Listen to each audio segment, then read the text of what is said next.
দর্শক আসসালামু আলাইকুম। বিএনপির কপালে কান্না আছে, বিএনপির কপালে দুঃখ আছে। আগামী নির্বাচন নিয়ে বিএনপির যে আশা সেটি হয়তোবা একদম জলে জলাঞ্জলি হতে চলেছে। এমনই তথ্য পুরো মিডিয়া পাড়া এবং সামাজিক যোগাযোগ মাধ্যমগুলোতে কিন্তু ঘুরে ফিরে বেড়াচ্ছে। দর্শক, আপনারা জানেন যে বাংলাদেশের বর্তমান পরিস্থিতি কি এবং আপনারা সংবাদ মাধ্যমগুলো থেকে কিন্তু ইতিমধ্যেই বুঝতে পেরেছেন। হঠাৎ করে একটি সংবাদ সকল জায়গায় ঘুরে ফিরে আসলে সবার কানে আসছে, সবার চোখে পড়ছে। সেটি হচ্ছে যে আগামী নির্বাচনকে বানচাল করার জন্য বিএনপি যেন ক্ষমতায় আসতে না পারে, তা সেই বিএনপিকে বাধা দেওয়ার জন্য এবং এই অন্তর্বর্তী সরকারকে আরো লম্বা করবার জন্য নানান রকমের ফন্দি ফিকির করা হচ্ছে, নানান ধরনের পরিকল্পনা করা হচ্ছে এবং সেই পরিকল্পনারই একটি ভয়ানক পরিকল্পনা হচ্ছে আগামী নির্বাচনের আগে তত্ত্বাবধায়ক সরকার ব্যবস্থা ফিরে আসবে এবং বর্তমান যিনি আপনার প্রধান বিচারপতি আছেন তিনি তত্ত্বাবধায়ক সরকার প্রধান হতে যাচ্ছেন। এবং এতে করে যেটি হবে যে তাহলে তত্ত্বাবধায়ক সরকারের সময় আরো বড় হবে এবং এইভাবে নির্বাচনকে যেভাবেই হোক পেছানো অনেকটা সম্ভব হবে। এমনই একটা বড় পরিকল্পনা ঘুরে ফিরে যাচ্ছে, বলা যেতে পারে এক প্রকার অভিযোগ উঠেছে কিংবা এক প্রকার কানা ঘোষা চলছে, কিন্তু কোনো কিছুই কিন্তু সত্য বলে আপনার এখনো এস্টাবলিশ হয় নাই বা সত্য বলে এখনো মানে প্রমাণ মেলে নাই। তবে আমি তর্কের খাতিরে ধরে নিচ্ছি এই তথ্যটি সঠিক। তাহলে কি আসলেই বিএনপির কপালে কান্না নাই, বিএনপির কপালে দুঃখ নাই? আমি তো দেখছি যে বিএনপির কপালে আসলেও কান্না আছে, দুঃখ আছে। কারণ দর্শক একটু যদি খেয়াল করে দেখেন যে বিএনপি কিন্তু আপনার নির্বাচন নিয়ে অনেক দূর এগিয়ে গেছে, নির্বাচন নিয়ে কথা হচ্ছে, বিএনপির অনেক নেতা কর্মীদেরকে আমরা দেখছি, ইনফ্যাক্ট অনেক কেন্দ্রীয় নেতাদেরকে আমরা দেখছি খুব কনফিডেন্সের সাথে বলছে যে ফেব্রুয়ারির নির্বাচন যারা ঠেকাবে বা কেউ ঠেকাতে পারবে না বা ঠেকানোর ক্ষমতা নাই বা এই না সেই না। আমরা প্রেস সচিবকে বলতে শুনছি যে যথাসময়ে নির্বাচন হবে। আমরা অন্তর্বর্তী সরকারের প্রধানকে দেখছি যে তিনি বলছেন যে নির্বাচন যথাসময়েই হবে। তবে এই যে নির্বাচন যথাসময়ে হবে তার যে রোড ম্যাপ আমরা দেখলাম সামনে এসছে, সেই রোড ম্যাপ অনুযায়ী যে কাজ চলছে সেটা তো আমরা একটা সাইড দেখছি, কিন্তু অপর সাইড কি আমাদেরকে আসলে মানে মুদ্রার এক সাইড আমরা দেখেছি, বাট মুদ্রার অপর পিঠটা কি আমরা দেখতে পাচ্ছি? আপনি যদি দেখেন যে বাংলাদেশের যে বর্তমান পরিস্থিতি একের পর এক যেইভাবে নানান ধরনের ঘটনা ঘটছে, আপনি যদি দেখেন যে যেই আওয়ামী লীগকে তারা নানা সময়ে নানান রকমের কথা বলছে, সেই আওয়ামী লীগ একের পর এক আপনার মিছিল করে মানে মিছিল বের করছে, মিছিল নিয়ে বের হচ্ছে। কই আওয়ামী লীগকে তো আপনার প্রশাসন ঠেকাতে পারছে না, আওয়ামী লীগকে তো আপনারা ঠেকাতে পারছেন না। এখন বিএনপিও মাঠে থেকে কিন্তু আওয়ামী লীগকে ঠেকায় না, কারণ বিএনপি বুঝাতে চাইছে যে এতদিন তো বিএনপি ঠেকিয়েছে, এখন আওয়ামী লীগকে আমরা ঠেকাবো না, দেখি আপনারা কি করতে পারেন। কই আপনারা তো করতে পারলেন না। এই যে গত 2-4-5 দিনের ভিতরে বিএনপি আপনার সরি আওয়ামী লীগ আপনার মিছিল বের করেছে, 2 জনকে অ্যারেস্টও করা হয়েছে, কিন্তু কই আওয়ামী লীগকে তো আপনারা দমাতে পারেন নাই। অতএব একটা জায়গা তো স্পষ্ট, এই মব হত্যা এন্ড নানান রকমের যেই সকল কর্মকাণ্ড বাংলাদেশের সম্মানকে, বাংলাদেশের রাজনীতিকে আরো ঘোলাটে করতে পারে, সকল ধরনের প্রচেষ্টাই কিন্তু চলছে এই নির্বাচনকে বানচাল করার। কারণ নির্বাচন যদি হয়ে যায় তবে যাদের ফায়দা হতে পারে, ধরেন যারা ক্ষমতার স্বাদ কখনো পায় নাই, এই অন্তর্বর্তী সরকারের আমলেই ক্ষমতার স্বাদ পাইছে, তারাই হয়তোবা নির্বাচন বানচাল করতে চায়। এটা এক ধরনের হতে পারে, একটা আপনার প্রবাবিলিটি হতে পারে। আরেক সাইড আপনার হতে পারে এইরকম যে বৈদেশিক কোন শক্তি আপনার চেষ্টা করছে বাংলাদেশের ভেতরে বা নির্বাচনটাকে যথাসময়ে যেন পেছানো যায়।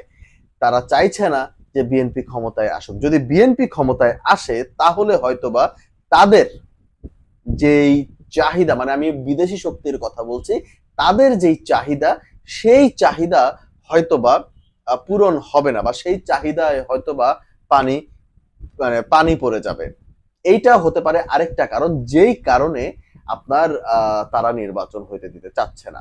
এবং আরো একটা বড় কারণ যেটা হতে পারে সেটা হচ্ছে যে, আপনি জানেন, আপনারা সবাই জানেন যে দেখেছেন যে আমেরিকার যিনি চার্জ ডি অ্যাফেয়ার্স ট্রেসি, তিনি লন্ডনে গেছেন। তিনি লন্ডনে গিয়ে তারেক রহমানের সাথে বৈঠক করেছেন এবং গোপন বৈঠক করেছেন, এবং বৈঠকের পরে আসলে কি ঘটেছে সেটিও কিন্তু আমরা কম বেশি কেউ জানি না, এখন পর্যন্ত কিন্তু সেটা ফাঁস হয় নাই।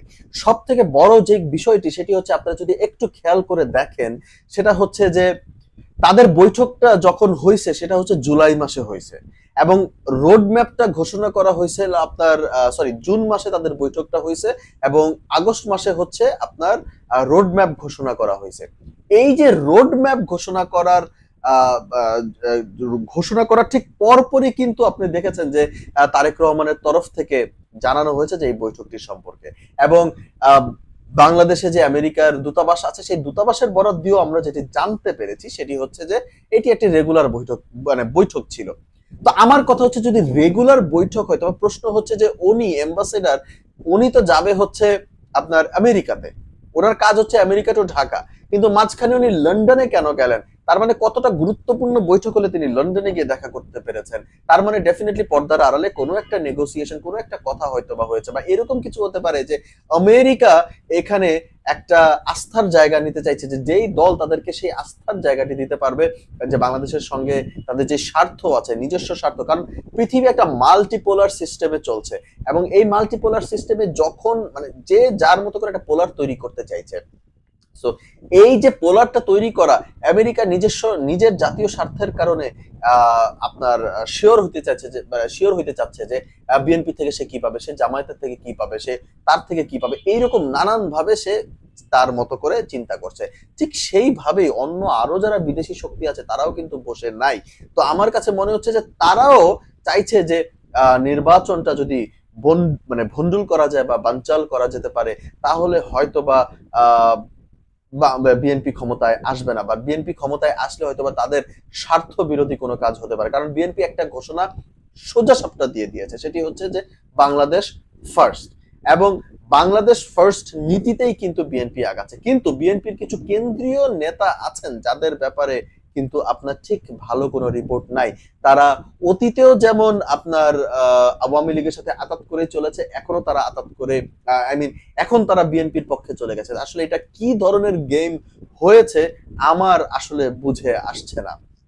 তবে আমি যেটি বলতে পারি যে, আপনারা যদি একটু খেয়াল করে দেখেন যে অন্তর্বর্তী সরকার প্রধান ইউনূস সাহেব একদমই টোটাল ফেল, আপনার আইন শৃঙ্খলা রক্ষাকারী বাহিনীও ফেল, আপনার ল এনফোর্সমেন্ট এজেন্সির মানে যেই আপনার নীতি নির্ধারকরা আছেন তারাও ফেল, মানে কমপ্লিটলি পুরো রাষ্ট্রটাই এখন ফেইলিয়ারের দিকে চলে যাচ্ছে। তো আমার কাছে মনে হয় যে এমন একটা সময়ে আপনার দ্রুত নির্বাচন দিয়ে তাদের বিদায় হওয়া উচিত, অন্যথায় ক্ষমতায় যেই আসুক না কেন, কারণ দ্রুত নির্বাচন না হইলে দেশের যেই অবস্থা সেটি কিন্তু আপনার ঠিক হবে না। কারণ এমনও হইতে পারে, যেটা আমি শুরুতেই বললাম, যে নিশ্চয়ই এমন কোন দল আছে বা যারা চাইছে যে আমরা তো ক্ষমতায় যাইতে পারবো না, আমাদের ক্ষমতায় যাওয়ার অভিজ্ঞতা অতীতেও নাই, এখনো ক্ষমতায় যাওয়ার সেই সুযোগ নাই, অতএব এখন যে এই অন্তর্বর্তী সরকারের যে সময়টা, এটা আমরা একটু ক্ষমতা পাইছি, একটু এনজয় করে নেই। কারণ আপনারা দেখতে পাচ্ছেন যে দেশের যে বর্তমান পরিস্থিতি, যেই অবস্থায় গিয়ে ঠেকেছে, হামলা মামলা, হত্যা, খুন, রাহাজারি, মব, সবকিছু মিলায় আমার কাছে মনে হচ্ছে দেশের অবস্থা একদম 12টা বাজায় দিচ্ছে। এবং এই 12টা বাজানোর আগে আমার কাছে মনে হয় যে সামনে যে নির্বাচনটা দেওয়া হয়েছে 15 তারিখ, সেই 15 তারিখ নির্বাচন, ফেব্রুয়ারির যেই নির্বাচনের সময়টা 15 তারিখ, বা ফেব্রুয়ারির 12 তারিখ থেকে 15 তারিখ যে নির্বাচনের সময়টা বলা হচ্ছে, এই সময়টা আমার কাছে মনে হয় যে আরো দ্রুত যদি আগায় আনায় তারপরে যদি নির্বাচনটা করে ফেলা যায়, সেটা আমার কাছে একটা স্বস্তির মনে হবে। কারণ দেশ আসলে একটা নির্বাচন চাইছে, একটা স্টেবল সরকার আসুক, এবং একটা সরকার আসলেই কেবল অন্যান্য দেশ সেই সরকারের সঙ্গেই আসলে তাদের ক্ষমতার জায়গাটি, বা সেই সরকারের সঙ্গে তারা সম্পর্কের জায়গাটি আরো উন্নত করবে, সেটা হোক কি ভারত, সেটা হোক পাকিস্তান, সেটা হোক চায়না। কারণ চায়নার সাথে এত ভালো সম্পর্ক, চায়নাও কিন্তু আমাদের গত 1 বছরে কোনো ইনভেস্টমেন্ট করে নাই।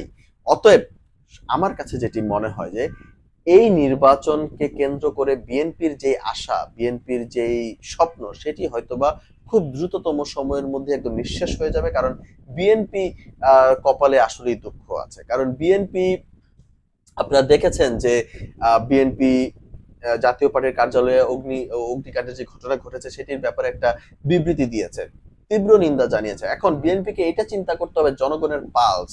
জনগণ কিন্তু একটা বিরূপ ধারণা আছে জাতীয় পার্টির উপরে। আমি বুঝতে পারছি কেন এটি তীব্র নিন্দা জানিয়েছে।